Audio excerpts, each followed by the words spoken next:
My name is Dr. Anthony Levatino. I'm a practicing obstetrician-gynecologist, and I performed over 1,200 abortions. Today I'm going to describe a first trimester medical abortion. This is a procedure in which the mother swallows pills in order to terminate her baby, and it is performed up to the 10th week of pregnancy. The procedure involves 2 steps. Step 1.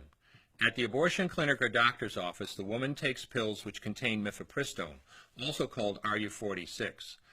RU46 blocks the action of a hormone called progesterone. Progesterone is naturally produced in the mother's body to stabilize the lining of the uterus. When RU46 blocks progesterone, the lining of the mother's uterus breaks down, cutting off blood and nourishment to the baby, who then dies inside the mother's womb.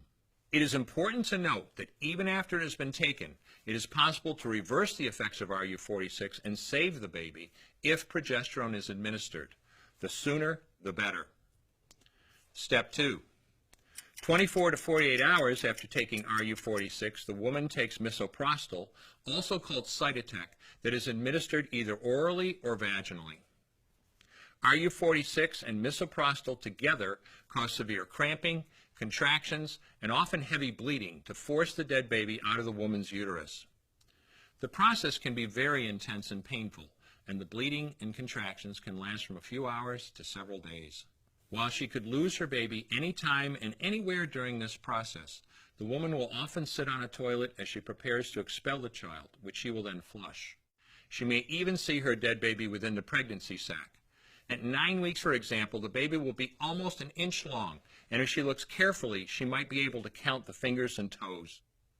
After she has disposed of her baby, the woman may have bleeding and spotting for several weeks. Bleeding lasts, on average, 9 to 16 days. 8% of women bleed more than 30 days, and 1% require hospitalization because of heavy bleeding. The failure rate increases as the pregnancy progresses. If failure occurs, she will usually be offered a surgical abortion. For the mother, medical abortion often causes abdominal pain, nausea, vomiting, diarrhea, headache, and heavy bleeding. Maternal deaths have occurred, most frequently due to infection and undiagnosed ectopic pregnancy.